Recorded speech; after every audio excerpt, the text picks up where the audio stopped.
சின்னங்கள் 6th ஸ்டாண்டர்டில் பார்க்கலாங்க. இந்த லெசன் பார்க்கலாம். ஓகேங்களா? இதில் எக்ஸாம் ஓரியன்டான பாயிண்ட்ஸ் மட்டும் பார்ப்போம்.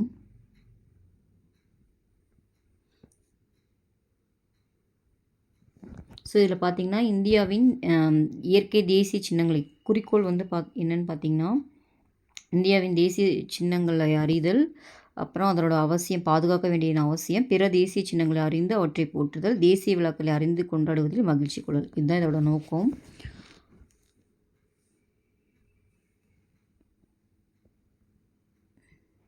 ஸோ இதில் வந்து ஸ்டோரி மாதிரி கொடுத்துருப்பாங்க. நம்ம எக்ஸாம் பாயிண்ட் ஆஃப் என்ன வேணுமோ அதை மட்டும் பார்க்கலாம். இதில் ஃபஸ்ட்டு பார்த்திங்கன்னா, இது தேசிய சின்னங்கள் எல்லாத்தை பற்றியுமே சொல்லியிருப்பாங்க. நம்ம எக்ஸாம் பாயிண்ட் ஆஃப் வியூ மட்டும் பார்க்கலாம். இதில் வந்து மயிலுக்கு போர்வை போர்த்திய குறுநில மன்னன் பற்றி சொல்லியிருப்பாங்க. அது நம்மளுக்கு தெரியும். பேகன், கரெக்டாக இது தெரிஞ்சு வச்சுக்கோங்க, பேகன். ஸோ இந்த பாயிண்ட் தெரிஞ்சால் போதும். அப்புறம் பார்த்திங்கன்னா இங்கே பாருங்கள், இது கேட்கலாம். தமிழ்நாட்டில் புதுக்கோட்டை மாவட்டத்தில் உள்ள விராலிமலையில் மயில்களுக்கான சரணாலயம் உள்ளது. அப்போ மயில்களுக்கான சரணாலயம் எங்கே இருக்குன்னா விராலிமலையில் இருக்குது. என்ன மாவட்டம்னு பார்த்தீங்கன்னா புதுக்கோட்டை மாவட்டம். ஓகேவா?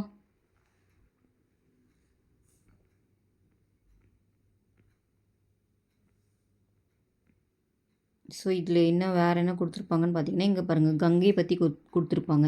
இந்தியாவில் பாயும் நீளமான நதின்னு பார்த்தீங்கன்னா இது வந்துட்டு பார்த்தீங்கன்னா இதுதான் 25 ஞாபகம் வச்சுக்கோங்க. 25 கிலோமீட்டர். இது வந்து காவிரி, கங்கை. ஓகேங்களா? பிரம்மபுத்திராவும் கொடுத்துருப்பாங்க. பிரம்மபுத்திரா வந்து பார்த்திங்கன்னா 2900 கிலோமீட்டர் இருந்தால் கூட இந்தியாவில் பாயிற தொலைவு குறைவு தான். அப்போ இது ஃபுல்லாக இந்தியாவிலே பாயறதுலேயே அதிகமாக இருக்கிறது பார்த்திங்கன்னா கங்கை தான். 25. ஸோ இதுதான் நம்ம தேசிய நதியாகவும் இருக்கும். சரியா? ஸோ அந்த பற்றி தான் இதுதான் லெசனில் கொடுத்துருப்பாங்க. அப்புறம் இன்னும் எக்ஸாம் பாயிண்ட் ஆஃப் வியூவில் இந்த பாயிண்ட் படிச்சுக்கலாம். இமாம் பசாந்த். இது வந்து பார்த்திங்கன்னா முகலாயர் காலத்தில் மன்னர்களுக்காக விளைவிக்கப்பட்ட சிறப்பு வகை மாம்பழங்கள். அப்போ இது கேட்கலாம். முகலாயர் காலத்தில் விளைவிக்கப்பட்ட மன்னர்களுக்காக விளைவிப்பட்டது எதுன்னு கேட்டாங்கன்னா இமாம் பசாந்த். ஓகேங்களா? இது நான் வச்சுக்கோங்க. நெக்ஸ்ட்டு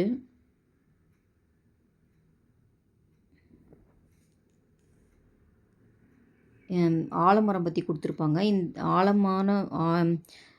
ஆயிரக்கணக்கான கொல்கத்தாவில் எந்த பிளேஸில் இருக்குன்றது தெரிஞ்சுக்கலாம். இது பாருங்கள், கொல்கத்தாவின் அவுரா பகுதியில் அமைந்துள்ள இந்திய தாவரவியல் பூங்காவில் உள்ள உலக சாதனை படைத்த போன்றதொரு ஆலமரம் அப்படின்னு சொல்கிறாங்க.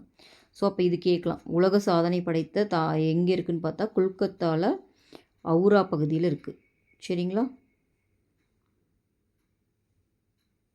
கொல்கத்தாவில் அவுரா பகுதியில் இருக்கிறது தான் சாதனை படைச்சிருக்கு. ஸோ இந்த டேட்டா வந்து தெரிஞ்சு வச்சுக்கணும். அப்புறம் பார்த்திங்கன்னா அதே மாதிரி அடையாறுலையும் இந்த மாதிரி ஒரு பெரிய ஆலமரம் இருக்குன்னு சொல்லியிருக்காங்க.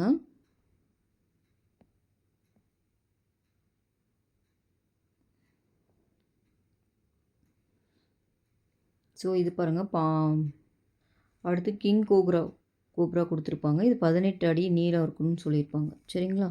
ஸோ நம்ம எக்ஸாம் பாயிண்ட் ஆஃப் வியூவில் மட்டும் பார்த்துட்டு வருவோம். இது முக்கியமானதுங்க.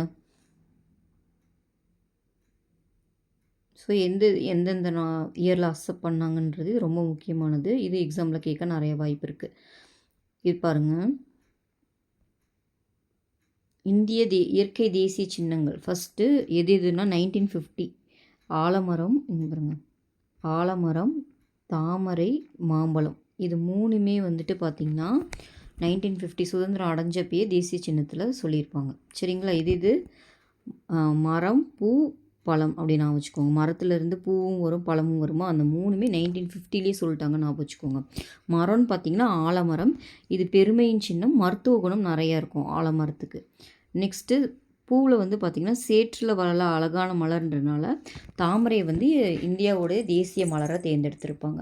அடுத்து மாம்பழம். ஏன் மாம்பழம் சூஸ் பண்ணியிருப்பாங்கன்னு பார்த்திங்கன்னா அதில் விட்டமின் ஏ, சி, டி அதுக்கப்புறம் அதிகம் இருக்குது. பெரும்பாலும் சமவெளிகளில் விளைவிக்கக்கூடியது, சத்துக்களும் அதிகமாக இருக்குது. ஸோ இது இந்த காரணத்துக்குனால ஸோ மரம் வந்து ஆலமரம் 1950, பூ வந்து தாமரை 1950, சேற்றில் வளரும் அழகான மலர் மாம்பழம், பழம் வந்து பார்த்திங்கன்னா மாம்பழம் 1950. சரிங்களா? அதுக்கு அடுத்த ஆர்டரில் வர்றது 1963 மயில். ஓகேங்களா? மயில் வந்து இந்தியாவை தாயமாக கொண்டு தோகையை கொண்ட பறவை மயில். சரிங்களா? ஸோ 1963 மயிலுக்கு 3 லெட்டர் வருமா? ஸோ இப்படி ஞாபகம் வச்சுக்கோங்க 63 சரியா. அதே இப்போ 10 இயர்ஸ்க்கு அப்புறம் 73ல் புலி சொல்லியிருப்பாங்க. பூனை இனத்தில் மிகப்பெரிய உலகில் மொத்த புலிகள் எண்ணிக்கையில் வந்துட்டு 70% வந்து இந்தியாவில் தாங்க இருக்குது. ஸோ 1973ல் வந்து பார்த்திங்கன்னா புலி வந்து தேசிய விலங்காக எடுத்திருப்பாங்க சரிங்களா. ஓகே, அடுத்து 2008ல் வந்து பார்த்திங்கன்னா கங்கை ஆறு, இது வற்றாத ஆறு, வரலாற்று புகழ்பெற்ற தலைநகரங்கள் இவ்வாற்றங்கரையில் தோன்றி செலுத்துவங்கின. இது நம்ம இப்போ வந்து எல்லா லெசன் பார்த்துட்டு வந்தோம் இல்லையா, முன்னாடி லெசன்லேயே பார்த்துருப்போம் இல்லையா. சிந்து கங்கை சமவெளியில் தான் வந்துட்டு அந்த முடியாட்சிகளே மகதம் அந்த மாதிரி பெரிய அரசுகள்லாம் தோன்றுனதுன்னு பார்த்தோம். ஸோ இந்த மாதிரி வரலாற்று சிறப்பு மிக்க இருக்குது. வற்றாத நதி, அப்புறம் மிக நீளமானது 25 கிலோமீட்டர் பார்த்தோம் இல்லையா அப்போது, அதுவும் இருக்குது. அதனால் இதை வந்து கங்கையாரை செலக்ட் பண்ணியிருப்பாங்க. எப்போன்னு பார்த்தீங்கன்னா 2008ல். ஸோ 6 போய்கிட்டே இருக்கும் இல்லையா, அது 2008 அப்படி நான் வச்சுக்கோங்க. நெக்ஸ்ட்டு 2010ல் 2 செலக்ட் பண்ணியிருப்பாங்க.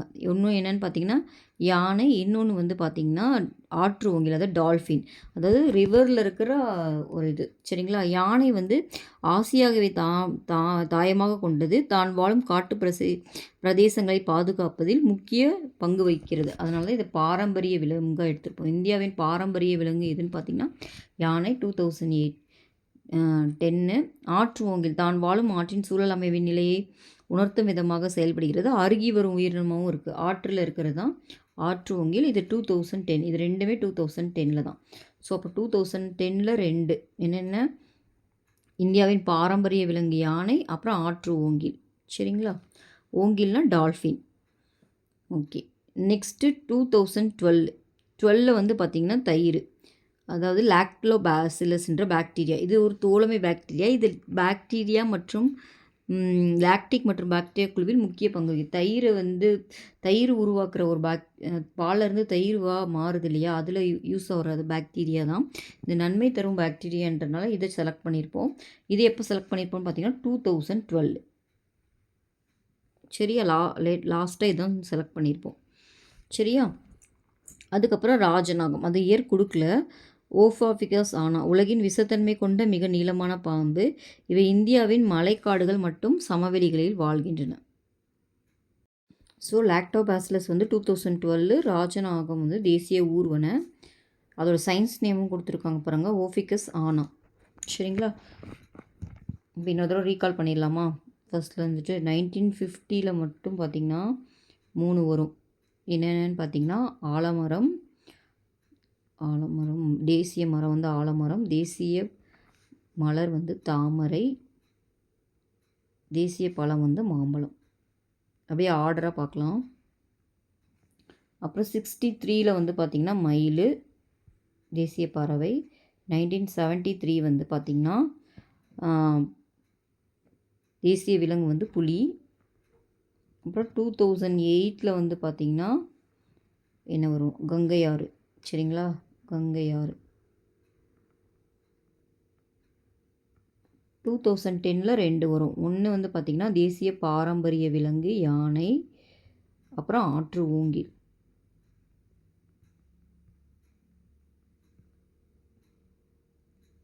டூ 2012 தான் வந்துட்டு லாக்டோபாசிலஸ்ன்ற ஒரு பாக்டீரியா சரியா. ராஜநாகம் தேசிய ஊர்வன, அந்த இயர் மென்ஷன் பண்ணியிருக்க மாட்டாங்க.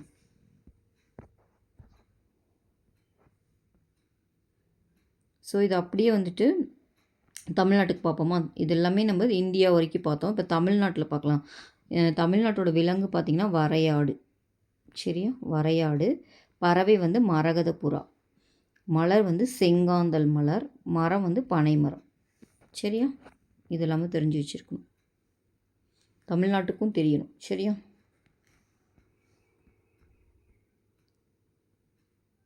நெக்ஸ்ட்டு தேசிய கொடி பற்றி கொடுத்துருப்பாங்க. இதில் பாருங்கள், கலர்ஸும் இது கேட்குற சான்ஸ் இருக்கனால இதையும் பார்த்துக்கலாம். காவி நிறம் வந்து எதை சொல்லுதுன்னு பார்த்திங்கன்னா, காவி நிறம் வந்துட்டு வீரம் தியாகத்தை சொல்லுது. பச்சை நிறம் செழுமை வளத்தையும், இடையில வெள்ளை நிறம் நேர்மை அமைதி தூய்மை, இது எல்லாத்தையும் சொல்லுது. அதே மாதிரி நடுவில் இருக்கிற கருநீல நிறத்தில், இது கூட கேட்டிருக்காங்க பின்னாடி 1 மார்க்கில், என்ன நீல நிறம் கேட்பாங்க. கருநீல நிறம் அது வந்து அசோக சக்கரம் என்ன சொல்லுதுன்னா அறவழியும் அமைதியும் சொல்லுது சரிங்களா.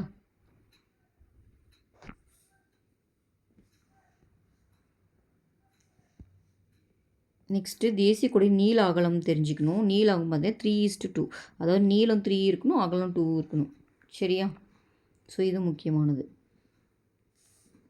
அப்புறம் இதை யார் டிசைன் பண்ணாங்கன்றது தெரிஞ்சுக்கணும். இது முக்கியமான கொஷினுங்க. இதை பற்றியுமே பின்னாடி கேட்டிருக்காங்க. ஸோ இதுவுமே பார்க்கணும். இந்திய தேசிய கொடியை ஆந்திராவை சேர்ந்த பிங்காலி வெங்கையா இவர் தான் வடிவமைச்சிருப்பார். முதல் தேசிய கொடி தமிழ்நாட்டில் உள்ள குடியாத்தத்தில் இப்போ வேலூர் மாவட்டத்தில் இருக்குது. குடியாத்தத்தில் தான் வந்துட்டு நெஞ்சிருப்பாங்க. சரியா? குடியாத்தம் இதுவும் முக்கியமானது. இந்த கொடியை எப்போ ஏற்றிருப்பாங்கன்னு பார்த்தீங்கன்னா 15/8 முதல் சுதந்திர தினத்தப்போ இதை ஏற்றிருப்பாங்க. 15/8/1947. இப்போது இந்த கொடி எங்கே இருக்குதுன்னு பார்த்தீங்கன்னா சென்னையில் உள்ள புனித ஜார்ஜ் கோட்டை அருந்ததில் பொதுமக்கள் பார்வைக்கு வச்சுருக்காங்க. எங்கே இருக்குது? புனித ஜார்ஜ் கோட்டை, சென்னையில். சரிங்களா? ஸோ இதில் இந்த கொஷினை கேட்டால் ஆன்சர் பண்ணும். மாதிரி அசோக சக்கரம் வந்துட்டு 24 ஆரங்களை கொண்டுள்ளது. சரியா? நெக்ஸ்ட்டு பார்த்திங்கன்னா கொடிக்காத்த குமரன் பற்றி சொல்லியிருப்பாங்க. ஏன்னா கொடியை பற்றி பார்த்தோம் இல்லையா? அப்புறம் அவரோடக்கு முக்கியத்துவம் இருக்கு இல்லையா? அதனால் அவரோட பற்றி நம்ம தெரிஞ்சுக்கணும். சரிங்களா? ஸோ கொடிக்காத்த குமரன் வந்து யாருன்னு பார்த்தீங்கன்னா திருப்பூர் குமரன் ஈரோடு மாவட்டத்தில் உள்ள சென்னிமலையில் பிறந்தவர். சரிங்களா? இவர் சிறு வயதிலிருந்தே இந்திய விடுதலை போராட்டத்தில் கலந்து கொண்டார். 1932 காந்தியடிகளை கைது செய்ததை கண்டித்து நாடெங்கிலும் போராட்டங்கள் நடைபெற்றன. நடந்த போராட்டத்தில் திருப்பூர் குமரன் கலந்து கொண்டார். காவல்துறையின் கடுமையான தாக்கத்திற்கு உட்பட்டு உயிர் திறந்தார். போராட்டத்து களத்தில் உயிரிழந்த போதும் மூவர்ண கொடியை கீழே விடவில்லை. இதனால் திருப்பூர் குமரன் கொடிக்காத்த குமரன் என்று அழைக்கப்படுகிறார். ஸோ இவருடைய ஊர் என்னன்னு பார்த்தீங்கன்னா ஈரோடு மாவட்டத்தில் உள்ள சென்னிமலை. சரிங்களா? எப்போ இவர் வந்து இந்த இன்சிடெண்ட் நடந்திருக்குன்னு பார்த்தீங்கன்னா 1932. ஸோ இதுவுமே ஈஸியாக ஞாபகம் வச்சுக்கலாம். ஏன்னா கொடினா 3:2ன்னு பார்த்தோமா, இப்போ 32 அந்த வருஷத்தில் நடந்த போராட்டத்தில் தான் அவர் வந்து உயிரிழந்திருப்பார். அதனால தான் இவரை நம்ம கொடிக்காத்த குமரன் சொல்கிறோம். இவருடைய நினைவை தியாகத்தை கூறும் வகையில் இந்திய அரசு இவருக்கு அஞ்சல் தலை வெளியிட்டிருக்கு. சரியா? ஸோ இது தெரிஞ்சு வச்சுக்கணும். நெக்ஸ்ட்டு தேசிய இலச்சினை கண்டிப்பாக தெரியணும். தேசிய இலச்சினை வந்து பார்த்திங்கன்னா சாரநாத் அசோக தூணின் உச்சியில் அமைந்திருக்கும் 4முக சிங்கம் தான் தேசிய இலச்சினையாக எப்போ ஏற்றுக்கிட்டோன்னு பார்த்தீங்கன்னா January 26, 1950, அதாவது குடியரசு தினத்தப்போ எடுத்துகிட்ருக்கோம். January 26. சரிங்களா? அது அடிப்பகுதியில் என்ன எழுதியிருக்கோம்னா சத்தியமேவ ஜெயதேன்னு பொறிச்சிருப்பாங்க.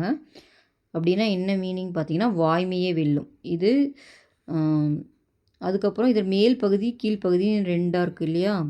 ஸோ மேல் பகுதியில் வந்து பார்த்திங்கன்னா 4 சிங்கங்கள் ஒன்றுக்கொன்று பின்பக்கமாக இருக்கும். ஸோ பின்னாடி ஒரு சிங்கம் இருக்கும். 3 சிங்கம் மட்டும்தான் நம்மளால் பார்க்க முடியும். அதே மாதிரி கீழே என்னென்ன இருக்குன்னு பார்த்தீங்கன்னா யானை இருக்கும். யானை எதுக்குன்னா ஆற்றலுக்கு, குதிரை வேகத்துக்கு, காளை கடின உழைப்புக்கு, சிங்கம் கம்பீரத்திற்கு. அப்போ 4 இருக்குது பார்த்தீங்களா? ஸோ யானை வந்து ஆற்றல், குதிரை வேகம், காளை கடின உழைப்பு.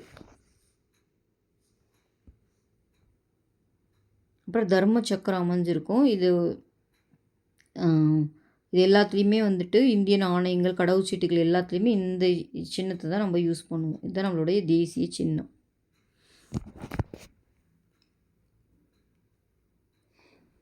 சரியா? ஸோ இங்கே பாருங்கள், அதை பற்றி சொல்லியிருப்பாங்க. அசோகர் காலத்தில் சாரநாத் தூணின் உச்சியில் அமைந்திருந்த 4முக சிங்கம் தற்போது சாரநாத் அருங்காட்சியகத்தில் பாதுகாக்கப்படுகிறது. இப்போ எங்கே இருக்குன்னா அருங்காட்சியகத்தில் இருக்குது. நெக்ஸ்ட்டு தேசிய கீதத்தை பற்றி பார்க்கலாம். தேசிய கீதம் பாருங்கள், நம்மளுக்கு எல்லாருக்கும் தெரியும் தேசிய கீதம் ஜனகணமனன் தொடங்கும். இது வந்து பார்த்திங்கன்னா இந்தியாவின் இறையாண்மை மற்றும் ஒருமைப்பாட்டிற்கு அடையாள சின்னமாக விளங்குகிறது.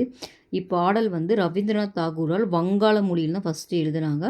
அப்புறம் இந்தி மொழியாக்கம் இந்தி மொழியாக்கத்தை தான் நம்ம தேசிய கீதமாக எடுத்திருப்போம். ஃபஸ்ட்டு வங்காளத்தில் தான் எழுதினார். அதோட இந்தி மொழியாக்கத்தை January 24, அதாவது 2 நாளைக்கு முன்னாடி, குடியரசு நாளுக்கு 2 நாளைக்கு முன்னாடி தான் நம்ம அதை எடுத்துருப்போம். அப்போ January 24, 1950. இது முக்கியமானது. அப்புறம் அதோட ஹிஸ்ட்ரியை சொல்லியிருப்பாங்க. இங்கே பாருங்கள், 1911 December 27 கொல்கத்தாவில் நடைபெற்ற முதல் இந்திய தேசிய காங்கிரஸ் மாநாட்டின் போது தான் முதலாக பாடப்பட்டது. ஸோ முதல்ல இதை எப்போ பாடியிருப்பாங்கன்னு பார்த்தீங்கன்னா 1911 December 27. அப்போ தான் முதல்ல ஒரு காங்கிரஸ் மாநாட்டில், எந்த மாநாடுனா கொல்கத்தாவில் நடைபெற்ற இந்திய தேசிய காங்கிரஸ் மாநாட்டில் பாடியிருப்பாங்க. ஸோ இதுவுமே நான் ஈஸியாக நான் வச்சுக்கலாம். ஏன்னா கொல்கத்தாவில் தான் வந்துட்டு நம்மளுக்கு ரவீந்திரநாத் தாகூரோட ஓட இது பிளேஸுன்னு தெரிஞ்சிருக்கும். அப்போ அங்கே தான் பாடிப்பாங்க. அப்போது 1911 டிசம்பர் 27 அப்போயே பாடிட்டாங்க. இதுக்கு பின்பற்ற வேண்டியவன் என்னென்னு பார்த்தீங்கன்னா 52 செகண்ட்ஸ்க்குள்ளே பாடணும். இது முக்கியமானது. எவ்வித அசைவுமின்றி நேராக நிற்க வேண்டும். பொருள் புரிந்து சரியாக பாட வேண்டும். ஸோ 3 கண்டிஷன் கொடுத்துருக்காங்க. 52 செகண்டு, எவ்வித அசைவுமின்றி நேராக நிற்கணும், பொருள் புரிந்து பாடணும். ஓகேங்களா? இது தேசிய கீதம். நெக்ஸ்ட்டு தேசிய பாடல் பற்றி பார்க்கலாமா? தேசிய பாடல் எதுனா வந்தே மாதரம். வங்க எழுத்தாளர் பக்கிம் சந்திர சட்டர்ஜி எழுதிய வந்தே மாதரம் பாடலின் முதல் பத்தி விடுதலை போராட்டத்தில் முக்கிய பங்களித்தது. இதன் காரணமாக தேசியத்திற்கு இணையான தேசிய பாடல் என்ற சிறப்பு இப்பாடலுக்கு அளிக்கப்படுகிறது என அரசியல் சட்ட நிர்ணய மன்ற தலைவரும் மேனாள் குடியரசுத் தலைவருமான ராஜேந்திர பிரசாத் 1950 ஜனவரி 24 அதே மாதிரி 2 டேஸ்க்கு முன்னாடி தான் இதையும் அறிவிச்சிருப்பாங்க. இப்பாடல் எங்கேருந்து எடுத்திருப்பாங்கன்னா ஆனந்தமடம் என்ற நாவலேருந்து எடுத்திருப்பாங்க.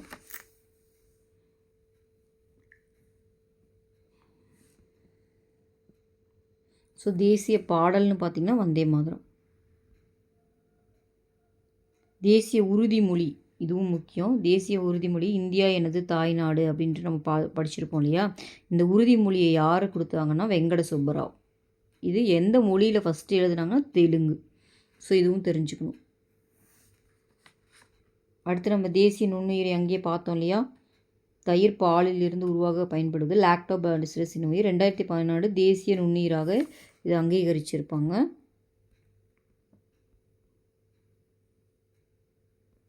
நெக்ஸ்ட்டு இந்திய நாணயம்.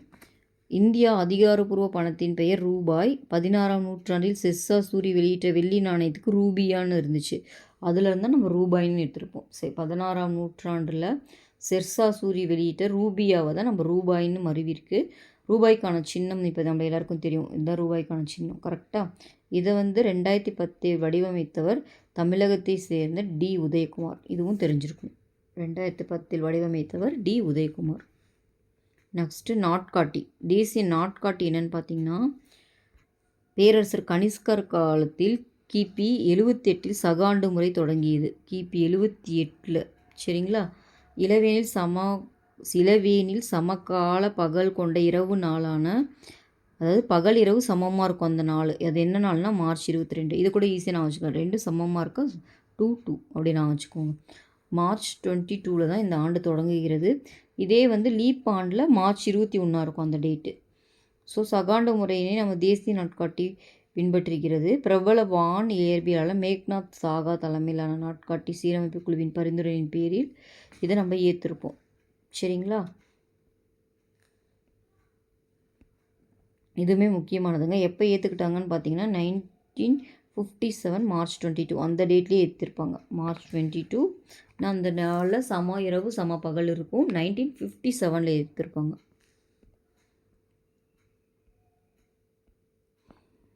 ஸோ இது பாருங்கள் என்ன கொடுத்துருப்பாங்கன்னா பல்வேறு வேறுபாடுகளை கொண்ட இந்திய மக்களிடையே நாட்டுப்பற்றையும் ஒற்றுமை உணர்வையும் வளர்த்தெடுப்பதில் தேசிய சின்னங்கள் முக்கிய பங்கு வகிக்கின்றனன்னு சொல்கிறாங்க. சரியா? அடுத்து விடுமுறை நாட்கள். தேசிய விடுமுறை நாட்கள் என்னப்பன்னு பார்த்தோம்னா நம்மளுக்கு எல்லாருக்கும் தெரியும் சுதந்திர நாள், இண்டிபெண்டன்ஸ் டே. அது ஒவ்வொரு ஆண்டும் ஆகஸ்ட் 15ஆம் தேதி இந்திய சுதந்திர நாள். ஆங்கிலேயருக்கு எதிரான விடுதலை போராட்டத்தில் நாடு விடுதலை பெற்ற நாள் இது. உலகின் மிகப்பெரிய ஜனநாயக நாடு உதித்த நாளாகவும் கருதப்படுகிறது. சரிங்களா? ஸோ இது நம்மளுக்கு எல்லாருக்கும் தெரியும் ஆகஸ்ட் 15. அதுக்கப்புறம் இதுவும் கேட்கலாம். நாம் விடுதலை பெற்ற நாளன்று மகாகவி பாரதியாரின் ஆடுவோமே பல்லு பாடுவோமே என்ற ஆனந்த சுதந்திரம் அடைந்து விட்டோம் என்ற அகில இந்திய வானொலியில் பாடிய பெருமை பெற்றவர் கர்நாடக இசைப்பாடி டி.கே. பட்டம்மாள். சரிங்களா? சுதந்திர நாள் எல்லா நாடெங்கிலும் கோலாகலமாக கொண்டாடப்பட்டு வருகிறது. அன்றைக்கு நாட்டின் பிரதமர் டெல்லி செங்கோட்டையில் கொடியேற்றுவது முக்கிய நிகழ்வு. இதுவும் நம்மளுக்கு தெரியும். அன்றைக்கி யார் கொடியேற்றுவாங்கன்னு பார்த்தீங்கன்னா பிரதமர். நெக்ஸ்ட்டு குடியரசு நாள். குடியரசு நாள் நம்மளுக்கு தெரியும் 1950 ஜனவரி 26. ஸோ ஓகேவா? அதை கொண்டாடும் வகையில் ஒவ்வொரு ஆண்டும் குடியரசு நாள் கொண்டாடப்படுகிறது. இந்திய அரசியல் சாசனம் நடைமுறைக்கு வந்த நாளே குடியரசு நாள். இதுவும் நம்மளுக்கு தெரியும். அரசியல் சாசனத்தை அன்னைக்கு தான் நம்ம நடைமுறைப்படுத்தியிருப்போம். 47 நாடு விடுதலை பெற்றாலும் அதற்கு பிறகு பிரிட்டன் அரசியே இந்தியாவின் கௌரவ தலைவராக இருந்து வந்தார். குடியரசு நாடாக அறிவிக்கப்பட்ட பிறகு நாட்டின் முதல் குடிமகன் குடியரசுத் தலைவர். சரிங்களா? குடியரசு நாளில் அவர் டெல்லி கர்தாபாத்தில் தேசிய கொடியை ஏற்றினார்.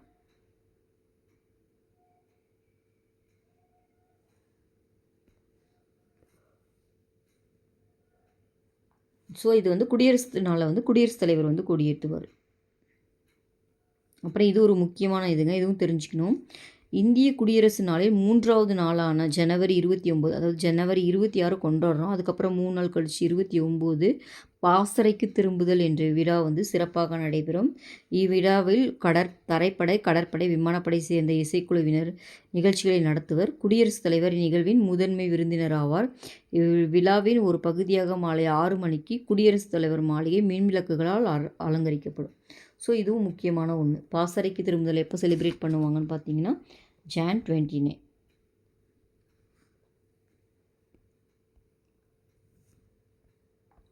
நெக்ஸ்ட்டு காந்தி ஜெயந்தி நம்ம எல்லாருக்கும் தெரியும். October 2 கொண்டாடுவோம் இல்லையா? தேசிய நாட்களில் ஒன்றாக அங்கீகரிக்கப்பட்டு கொண்டாடுகிறது. பிறந்த நாளை சர்வதேச அகிம்சை தினமாக 2007 அங்கீகரித்து ஐநா சபையும் கொண்டாடி வருகிறது. நம்ம எப்போ கொண்டாடோன்னு பார்த்தீங்கன்னா October 2. ஓகேவா?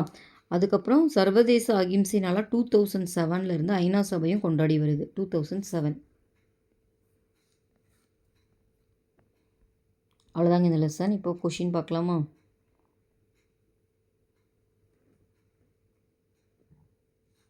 இங்கே பாருங்கள், கரியால் முதலைனா கங்கை முதல்னு அர்த்தம். கரியால் முதலைனா ஆற்று ஓங்கில கங்கையில் வாழும் டால்ஃபின். மீயொலினா கேலா ஒலி அலைகள், மிகுந்து நம்ம காதுகளால் கேட்க முடியாத ஒலி அலைகள். மீள்பார்வை கொடுத்துருப்பாங்க.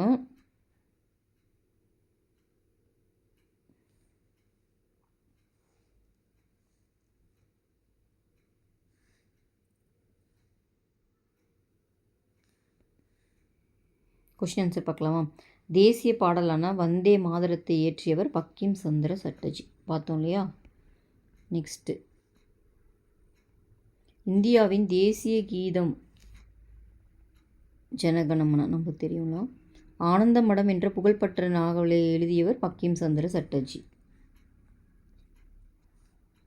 டேஸ் நாளை பிறந்த நாளை நாம் சர்வதேச அகிம்சை நாளாக கொண்டாடுகிறோம். மகாத்மா காந்தி. ஓகேவா? தேசிய கொடியில் உள்ள அசோக சக்கரத்தின் நிறம் கருநீலம். பார்த்தோம் இல்லையா? கருநீலம். அதுக்கப்புறம் இந்திய விடுதலை நாளில் பறக்க விடப்பட்ட முதல் தேசிய கொடி எங்கே இருக்குதுன்னு பார்த்தீங்கன்னா சென்னை கோட்டை அருங்காட்சியகத்தில் இருக்குது. சரியா? 7th one, தேசிய கீதத்தை இயற்றியவர் நம்மளுக்கு தெரியும், ரவீந்திரநாத் தாகூர். தேசிய கீதத்தை பாடுவதற்கு எடுத்துக்கொள்ள வேண்டிய கால அளவு 52 seconds. சாரிங்க, பாருங்கள், இதே தப்பு பண்ணுறேன். வினாடிகள். இங்கிலீஷில் இருந்தால் கரெக்டாக எழுதிடலாம். 52 seconds.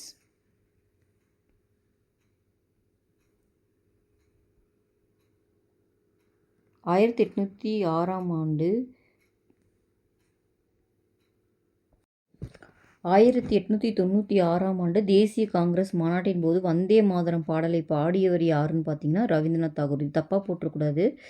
வந்தே மாதரத்தை பாடினது பக்கிம் சந்திர சட்டர்ஜி. ஆனால் அந்த பாடலை தேசிய காங்கிரஸ் மாநாட்டில் பாடினது ரவீந்திரநாத் தாகூர். சரியா? விடுதலை நாளின் போது டெல்லியில் கொடியேற்றுவர் நம்ம பார்த்தோம் இல்லையா, பிரதம அமைச்சர்.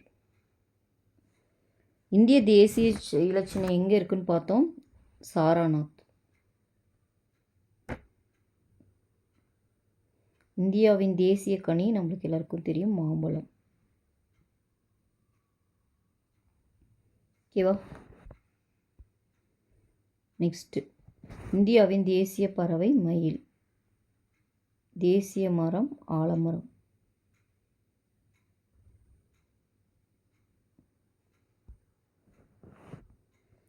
நெக்ஸ்ட்டு, விடுதலை 1947 விடுதலை நாளின் போது ஏற்றுக்கொள்ளப்பட்ட கொடி டேஸ் இடத்தில் குடியாத்தம். பார்த்தோம் இல்லையா? இந்திய தேசிய கொடியை வடிவமைத்தவர் விங்காளி வெங்கையா.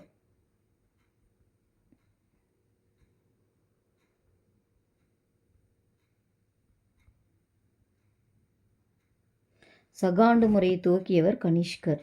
கனிஷ்கர் ஆட்சி காலத்தில் தான் தொடங்கியிருக்கும். மிக நீளமான ஆறு எதுன்னு பார்த்தோம், கங்கை. கிலோமீட்டர் கூட வந்து பார்த்திங்கன்னா 25. நாணய குறியீட்டை வடிவமைத்தவர் டி. உதயகுமார்.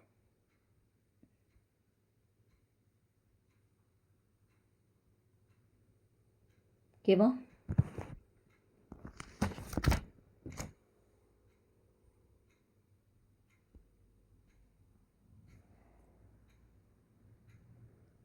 எத்தனை ஆரகங்களை கொண்டதுன்னா 24. நான்முக சிங்கம் தற்போது எந்த அருங்காட்சியகம் உள்ளது அப்படின்னு பார்த்தீங்கன்னா சாரநாத்.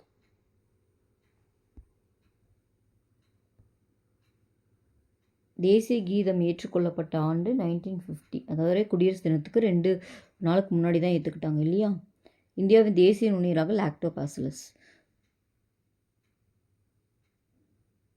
காவி வீரம் வெள்ளை வந்து என்னென்னு பார்த்தோம், தூய்மை தூய்மை அமைதி, இது வேணால் போடலாம். ஓகேவா? நெக்ஸ்ட்டு குதிரை ஆற்றலாம் காலை என்ன பார்த்தோம், கடின உழைப்பு. இது விடுதலை நாள்னா இது என்ன வரும், குடியரசு நாள்.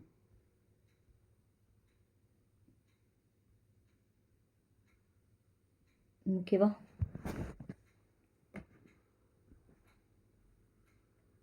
சரிந்த பொருந்தியுள்ளவற்றுள் சரியானதை தேர்ந்தெடுக்கும். ரவீந்திரநாத் தாகூர் சரியானதான் தேர்க்கும், இது தப்பு. பக்கிம் சந்திர சட்டர்ஜி நம்மளுக்கு என்னென்னு வரும், இதுதான் தேசிய படம், இது தேசிய கொடியும் வராது, இதுவும் தப்பு. சாரி, இது பொறுத்துக்க மாதிரி தான் கொடுத்துருக்காங்க சரிங்களா? அப்போது ரவீந்திரநாத் தாகூர் வந்து உங்களுக்கு தேசிய கீதம், பக்கிம் சந்திர சட்டர்ஜி தேசிய பாடல், பிங்காளி வெங்கையா தேசிய கொடி, மேக்னத் வானியலியாளர். அப்போ என்ன ஆர்டர் வரும், ஃபஸ்ட்டு உங்களுக்கு என்ன வரும், இ கரெக்டாக, செகண்டு ஆ, தேர்டு ஆ. இந்த ஆன்சர் எங்கே இருக்குன்னு பாருங்கள். இந்த ஆன்சர் வந்து இதில் ஈயில் இருக்குது. ஓகேவா?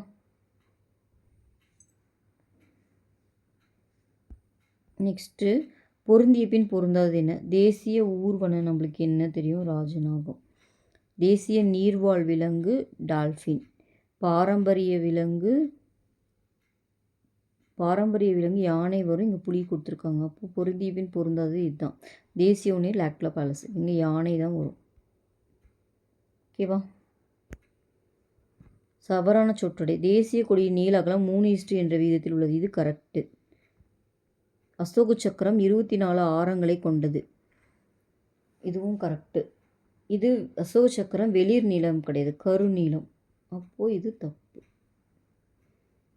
இப்போ தப்பானதுன்னா இதுதான் வரும். ஓகேவா? அடுத்து இந்த 3ல் எது தப்புன்னு கேட்குறாங்க. இங்கே பாருங்கள், பிங்காளி வெங்கையா தேசிய கொடியை வடிவமைத்தார், இது கரெக்டு. விடுதலை நாளின் போது முதல் தேசிய கொடி தற்போது கொல்கத்தா, இது தப்பு. ஏன்னா சென்னை அருங்காட்சியகத்தில் இருக்குன்னு தான் பார்த்தோம். இது கரெக்டு. அப்போ தப்பானது இதுதான், ஏன்னா இங்கே சென்னை வரும்.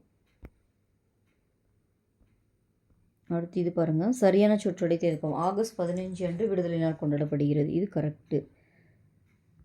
26 அன்னைக்கு குடியரசு நாள் கிடையாது, Jan 26 தான் கொண்டாடுவோம், கரெக்டாக. அக்டோபர் 12 கிடையாது, அக்டோபர் 2. அப்போ இதுவும் தப்பு. கரெக்டானதுன்னா இதுதான்.